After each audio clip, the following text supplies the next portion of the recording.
ปีคศ1119ลึกลงไปใต้มหาวิหารหินของพระวิหารโซโลมอนณกรุงเยรูซาเล็มในความมืดมิดที่ไร้แสงอาทิตย์ชาย9 คนในชุดเกราะเก่าๆกำลังขุดเจาะชั้นหินลับอย่างเงียบเชียบตลอด9 ปีเต็มโดยไม่เคยออกมาร่วมศึกสงครามกับใครพวกเขาไม่ได้กำลังหาที่หลบภัยแต่กำลังค้นหาบางสิ่งที่ถูกซ่อนไว้เมื่อ1,000 ปีก่อนสิ่งที่เมื่อถูกนำขึ้นมาจากใต้ดินแล้วมันได้เปลี่ยนอัศวินยากไร้กลุ่มนี้ให้กลายเป็นสมาคมลับที่ร่ำรวยและทรงอิทธิพลที่สุดในประวัติศาสตร์มนุษยชาติยินดีต้อนรับสู่เรื่องเล่ารอบโลกคลังประวัติศาสตร์ฟรีที่ดีที่สุดต่อจากเรื่องราวใน EP ที่แล้วก่อนที่กรุงเยรูซาเล็มจะแตกและตกเป็นของซาลาฮุดดินอัศวินกลุ่มหนึ่งได้แอบนำสิ่งของลึกลับบางอย่างออกจากใต้พระวิหารโซโลมอนสิ่งนั้นคืออะไรและมันเปลี่ยนโลกการเงินที่เราใช้อยู่ในปัจจุบันอย่างไรคลิปนี้มีคำตอบเชิงลึกที่ประวัติศาสตร์จริงบันทึกไว้เรื่องราวเริ่มต้นขึ้นเมื่ออัศวินชาวฝรั่งเศสนามว่าอูกแห่งปาแยงพร้อมเพื่อนอัศวินรวม9 คนได้เดินทางมายังเยรูซาเล็ม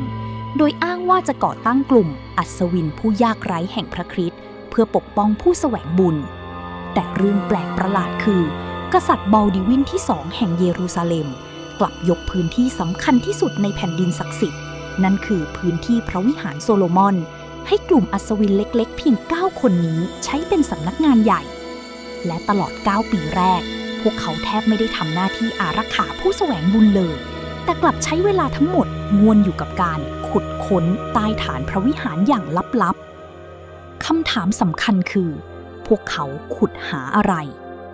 นักโบราณคดีในศตวรรษที่19ได้ค้นพบระบบอุโมงค์และห้องลับใต้ฐานพระวิหารจริงซึ่งเป็นร่องรอยการขุดค้นในยุคกลางทฤษฎีทางประวัติศาสตร์แบ่งออกเป็น3 สิ่งสำคัญสิ่งแรกคือหีบแห่งพันธสัญญาหรือ Ark of the Covenant วัตถุศักดิ์สิทธิ์ที่หายสาบสูญ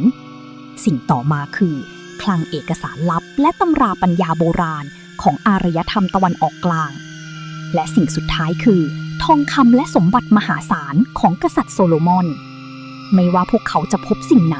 แต่สิ่งที่ยืนยันได้ทางประวัติศาสตร์คือทันทีที่การขุดค้นจบลง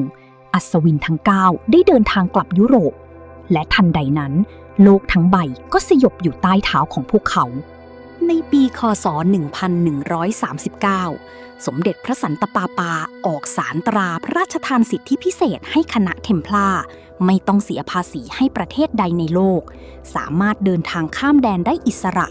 และไม่อยู่ภายใต้กฎหมายของกษัตริย์องค์ใดแต่สิ่งที่เปลี่ยนโลกจริงๆคือการที่พวกเขาคิดค้นระบบการเงินการธนาคารสมัยใหม่พวกเขาสร้างระบบตั๋วแลกเงินหรือเช็คขึ้นเป็นครั้งแรกผู้แสวงบุญสามารถฝากทองคำไว้ที่โบสถ์เทมพลาร์ในฝรั่งเศสรับเอกสารรหัสลับแล้วเดินทางมือเปล่าไปถอนเงินสดที่เยรูซาเล็มได้อย่างปลอดภัยระบบนี้กลายเป็นรากฐานของระบบเช็คและบัตรเครดิตที่เราใช้กันในปัจจุบันย้อนกลับมาในยุคของกษัตริย์บอลดูวินที่4และซาลาฮุดดินเมื่อทัพมุสลิมเข้าปิดล้อมเยรูซาเล็มในปี1187สิ่งที่อัศวินเทมพลาร์ทำคือการลำเลียงวัตถุลึกลับและคลังสมบัติออกจากพระวิหารโซโลมอนอย่างลับๆบันทึกโบราณระบุว่าขบวนเรือสินค้าของเทมพลาร์ได้แล่นออกจากท่าเรือแอคเคอร์มุ่งหน้าสู่ทวีปยุโรปก่อนที่เมืองจะพังทลายสิ่งของศักดิ์สิทธิ์และคลังเอกสารทั้งหมดจึงไม่เคยตกอยู่ในมือของซาลาฮุดดินเลยแม้แต่ชิ้นเดียวประวัติศาสตร์ของอัศวินเทมพลาร์สอนเราว่าสมบัติที่แท้จริงที่พวกเขาขุดพบอาจไม่ใช่แค่ทองคำหรือวัตถุเวทมนต์แต่คือปัญญาและระบบการจัดการที่เปลี่ยนยุคป่าเถื่อนให้เข้าสู่ระบบการค้าสากลเครือข่ายการเงินที่คุณใช้สแกนจ่ายเงินผ่านมือถือในวันนี้มีรากเหง้ามาจากสติปัญญาของอัศวินเมื่อ900 ปีก่อนแต่อำนาจและเงินทองที่มากเกินไปมักจะดึงดูดความโลภของผู้นำที่มีดาบอยู่ในมือเมื่อกษัตริย์แห่งฝรั่งเศสกลายเป็นหนี้มหาศาลต่ออัศวินเทมพลาร์แผนการลับอันโหดเหี้ยมที่สุดจึงเกิดขึ้นในรุ่งสางของวันศุกร์ที่13แผ นการกวาดล้างที่สั่งฆ่าล้างโคตรสมาคมลับนี้เกิดอะไรขึ้นในวันศุกร์ที่